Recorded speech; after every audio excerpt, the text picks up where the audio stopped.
What's going on, everybody? Kalipis Tech here, coming back at you with another video. In this video, we're going to be doing a quick comparison between the Cricket Magic 5G and the Motorola Razr 2023. Now, as always, if you end up wanting to learn more about either phone individually, definitely check out the description, where I am linking to several other videos about them, as well as some information about pricing, availability, and some of my favorite smartphone accessories. But with that being said, let's get into it. So with the Cricket Magic 5G, we're getting a 6.6-inch 90Hz IPS LCD display with a 720p resolution, a PPI of 286, and a 20:9 aspect ratio. With the Razr 2023, we're getting a really large 6.9-inch 144Hz POLED display. This phone has a 1080p resolution, a PPI of 413, and a 22:9 aspect ratio. So for what they are, both phones do have pretty good displays, but clearly here, in pretty much every way, the Razr does have an advantage. First of all, at 6.9 inches versus, again, 6.6 with the Magic 5G. The Razr is a bit larger, so if you're going to be on your phone a bit more, especially consuming lots of content, you will get a better experience with a larger display. And one thing to keep in mind here is that typically when a phone has a really large display like this, it can be kind of unwieldy. I mean, putting a 6.9-inch phone in your pocket can be kind of uncomfortable depending on your pockets and stuff like that. Not that 6.6 is really that much smaller, but still. But with the Razr, as you may or may not already know, this phone does have a really cool, kind of unique, flippable design. So despite having a really large display, you can simply fold it up,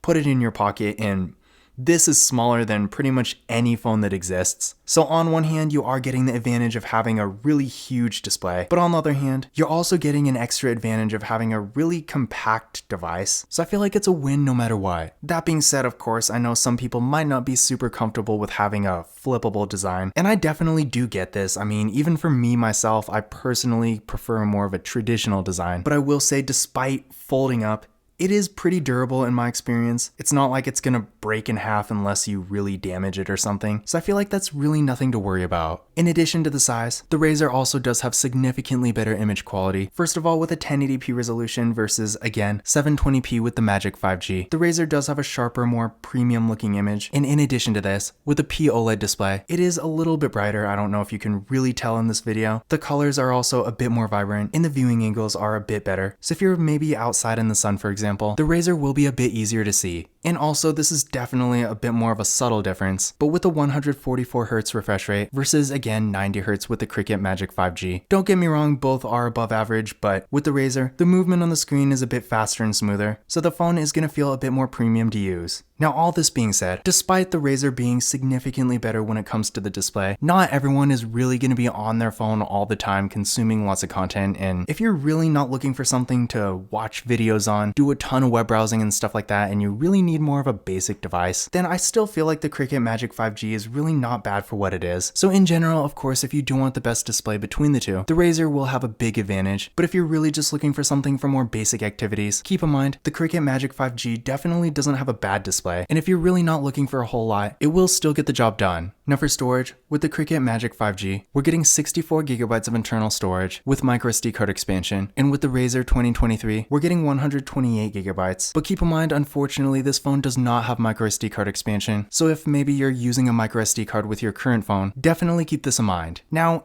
overall, at this point in 2024, I feel like microSD card expansion isn't altogether necessary considering we have stuff like Google Drive, for example, so if you have lots of photos and videos, you can always offload them onto that, but obviously those kind of cloud storage things are not for everyone. So of course, if you would prefer a microSD card, the Cricket Magic 5G will have an advantage there. But also keep in mind, I mean, 128GB of internal storage is quite a bit. I mean, it's not super impressive like it was back in like 2015 or something, but I feel like for the average user, even in this day and age, it will be plenty of storage to the point where you're probably not going to have to expand it. And also keep in mind, it is literally double the internal storage of the Cricket Magic 5G. So especially if you're someone who likes to have lots of apps and stuff like that you typically can't put on a microSD card anyway, the Razr will have an advantage there. For security features, both phones do have Face Unlock, and they also both have fingerprint scanners. With the Cricket Magic 5G, it's right here on the back, and with the Razr, it's on the power key. But starting with the Cricket Magic 5G, let's give them a try. There we go. One more time. And there we go. So as you can see, real fast and responsive, no issues at all. And now for the Razr. There we go. One more time.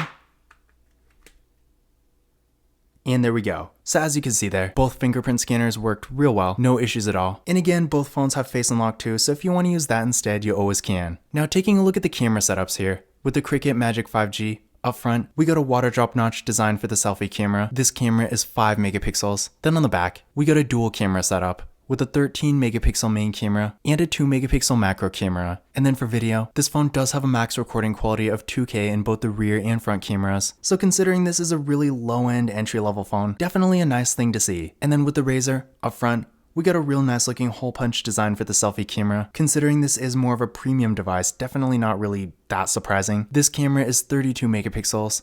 Then on the back, we got a dual camera setup here as well, with a 64 megapixel main camera and a 13 megapixel ultra wide camera. And keep in mind, like most Motorola phones these days, this camera does double as a macro camera. And then for video, this phone can record 4K videos in both the rear and front cameras, so definitely nice to see. So in general, it's probably pretty clear here that with the Motorola, we are getting a significantly better camera setup in pretty much every way. But I also want to point out that with the Cricket Magic 5G, despite really not being very fancy and not really having a ton of features, I feel like the camera setup here for what it is actually pretty good. If you're really just taking the occasional photo every now and then, maybe posting something on Instagram and stuff like that that's maybe not really that important, but you still want things to look nice, I personally do think it will get the job done just fine. I mean, some people who have higher standards might disagree with this, but I feel like for the vast majority of people, if you're not like a content creator or something, if you're just posting photos on social media, sending things to friends and family and stuff like that, at this point in 2024, the average smartphone camera has gotten so good that you really don't need a ton. That being said, of course, if you're really taking pictures all the time and the camera is more of an important thing to you, then obviously between the two, the Razr being again a much higher end device, this phone will be a much better choice. Now to give you an idea of what these cameras can do, first, here's some pictures taken with the Cricket Magic 5G. And again, I feel like obviously considering this phone is like $139 at full price and most people getting it are probably not even gonna pay that for it. With this in mind, clearly it's not gonna have the best camera in the world, but for what it is, I do think it does get the job done, and I feel like most people looking for a phone like this are not expecting the best camera ever. So in general, if you are looking for a really affordable device for more basic activities, but you still want a camera that's at least decently acceptable, I do think for that kind of situation, the Cricket Magic 5G will still be just fine. And then here's some pictures taken with the Razr, and again, between the two, the Motorola Razr is clearly a much higher end device. So this really kind of goes without saying, but the camera is a lot higher quality, and you can really tell by these pictures. And also keep in mind that despite being a lot more expensive than the Cricket Magic 5G, compared to a lot of other phones like, say, the Samsung Galaxy S23 Ultra, or really any new iPhone, or any number of other higher end devices, the Razr is actually a lot more affordable. I mean, I'm not sure what the deals are going to be by the time you're watching this, but I personally paid like $200 for this phone through Cricket. So considering this, I feel like for what it is, with the Razr, if you really are looking for a phone that has a nice camera, you are getting a lot of value for the money.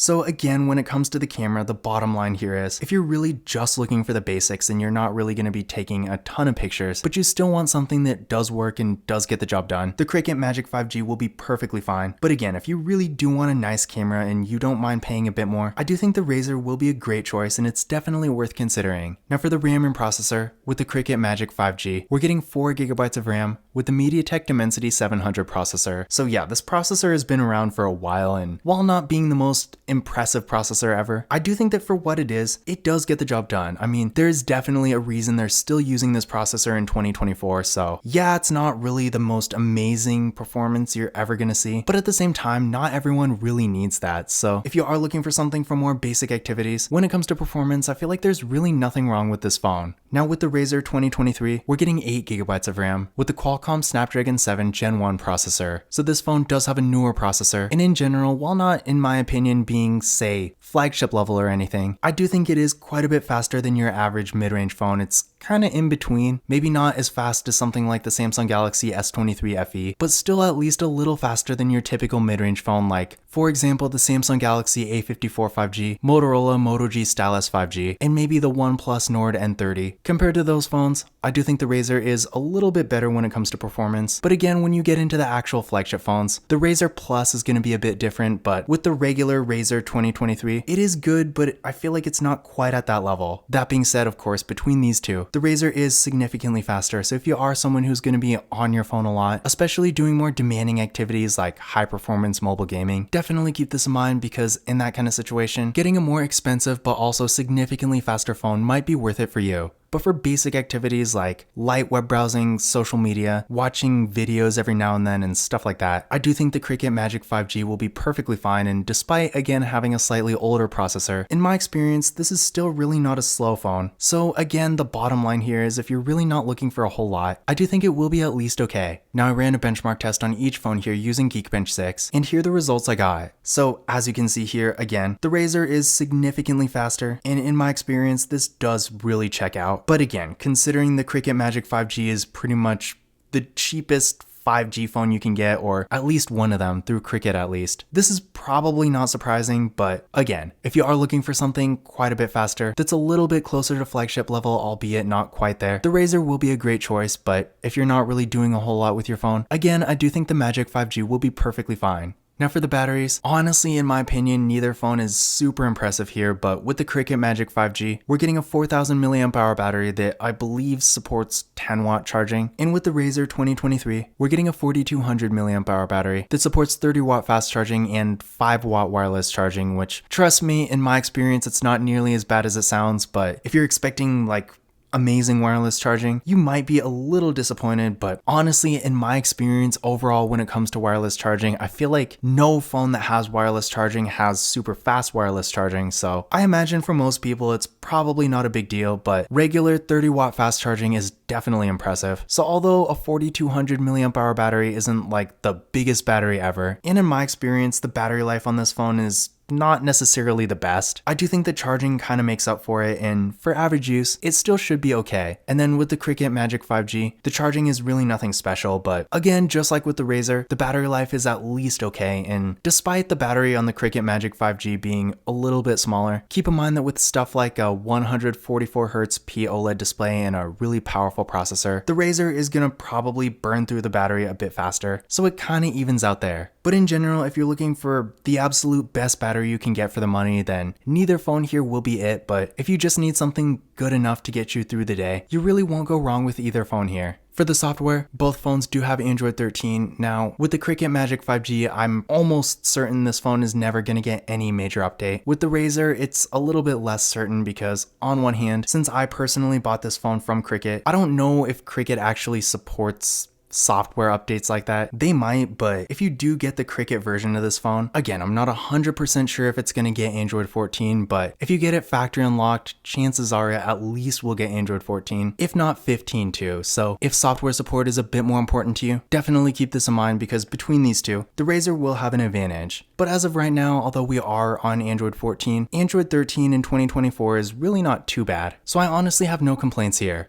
And then also keep in mind, both phones do have NFC, so if you like to use tap and pay, you'll be happy to know you can use that feature with either phone here, no problem. But another thing I do want to point out here is that unfortunately the Razr does not have a headphone jack, whereas the Cricket Magic 5G does, right here. So if you like to use normal wired headphones, the Cricket Magic 5G will have an advantage there. But in conclusion, which of these phones is better? Now, when it comes to which one is actually objectively better, clearly the Razr 2023 being a much higher end device, this phone is better in basically every way, except not having a headphone jack and not having micro SD card expansion, which when it comes to higher end devices like this, that's pretty much just how they are. But aside from those things, the Razr has a significantly better display, a much faster processor, a better camera, more internal storage, and it does have wireless charging too for what it's worth. So overall, if you are looking for a more premium higher end device, especially if you value the display, performance, and the camera, the Razr will definitely be a much better choice, but obviously this phone is significantly more expensive. Again, the full price if you get it unlocked is like $499. In fact, I think that was even on sale, so it might be like $599. The bottom line is, the Razr is a lot more expensive, whereas with the Cricket Magic 5G, the full price here is $139, and you can typically get this phone on sale for less than $100, or at least I did. So I feel like at the end of the day, these phones are really meant for two completely different situations. If you're really trying to maximize the actual value you're getting for the money, if you're going to be using the features like the performance and the camera, and maybe you're consuming a lot of content so you want a larger, nicer display, then in that case, the the Razr will definitely be a great choice for you. But if you're really just looking for a basic entry-level phone for really non-involved activities like browsing the web, using social media every now and then, and maybe taking the occasional picture here and there, but otherwise really just using your phone as a phone and not a whole lot else, in that case, I feel like you're really not going to need something like the Razr. And for you, a more affordable entry-level phone like the Cricket Magic 5G might be a better choice. But this concludes my comparison between the Cricket Magic 5G and the Motorola Razr 2023. Again, if you want to learn more about either phone here individually, definitely check out the description, where I am linking to several other videos about them, as well as some information about pricing, availability, and some of my favorite smartphone accessories. But that's it for this video. If you enjoyed it and found it useful, be sure to give it a thumbs up and hit that subscribe button. Don't forget to follow Kalipis Tech on Twitter and Instagram. And as always, I will see you in the next video.